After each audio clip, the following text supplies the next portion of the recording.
Hello everyone, Dan here from the Next Issue Podcast. On today's video, I'll be doing a review for Fire and Ice. Welcome to Smallville #1.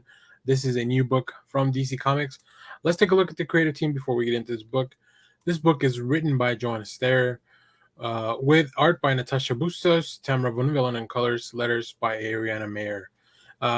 So we have Fire and Ice, Fire Beatriz da Costa, and Ice Tora Olaf Sputter. Going to Smallville. They're moving to Smallville. So let's take a look. Let's read the synopsis a little bit so you understand what's going on. Things could not possibly be worse for Fire and Ice, in Beatriz da Costa's professional opinion. Superman sent the former Justice Leaguers packing for Smallville following an extremely public and utterly disastrous mission that was all Guy Garner's fault. It's always Guy Garner's fault. And in doing so, doomed them to a fate worse than death, irrelevance.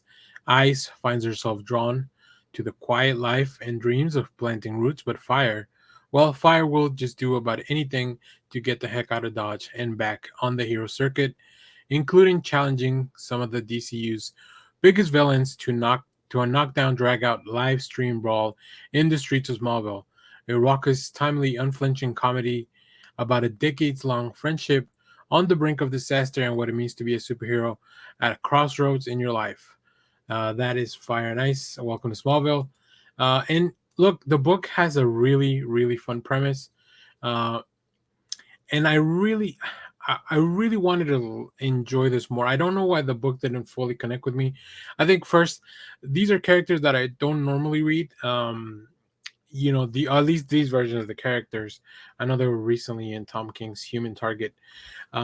But the book itself is fun. It looks beautiful. I think Natacha Bustos does a fantastic job on this.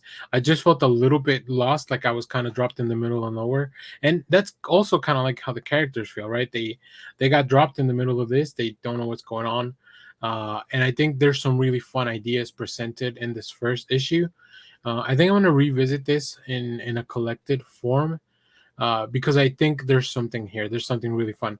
But let's talk about some of the art here. Just from the beginning, we get kicked off right off the bat. Fire and Ice. I really like their relationship too, and I think they have really cool designs here. And just including the robot, I think the robot's pretty fun as well. And just them having to set up in like an old beauty parlor, it's really funny.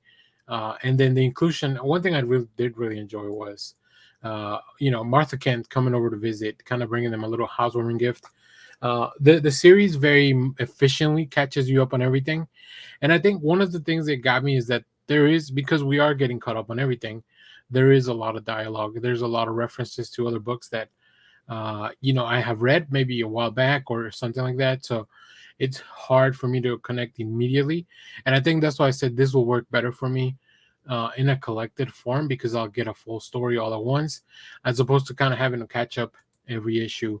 But I think it's there. I think there's some fun here. There's some really, there is definitely a more comedic tone, but there's still some really fun superhero stuff here as well.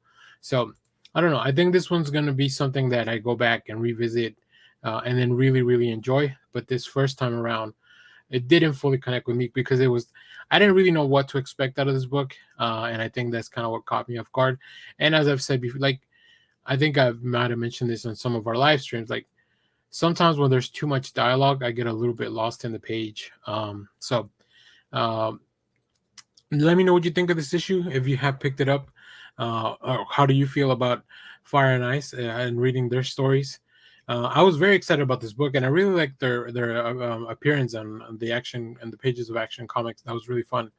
So I was looking forward to the series. So definitely will give it another chance. But I think all the structures there. This is a well-made comic book. I think it was just me not connecting with the issue. But of course, there's some beautiful variant covers that I'll definitely be picking some up. And if you have read this, let me know what you thought about it down in the comments. As always, thanks for watching, everyone. Remember to share, like, subscribe, hit the bell so you know when we go live. That is most Saturdays, 10 a.m. Central Standard Time. Stay tuned. We have more comic reviews, trailer reactions, TV recaps, all that fun stuff here in the channel. Thanks for watching, everyone.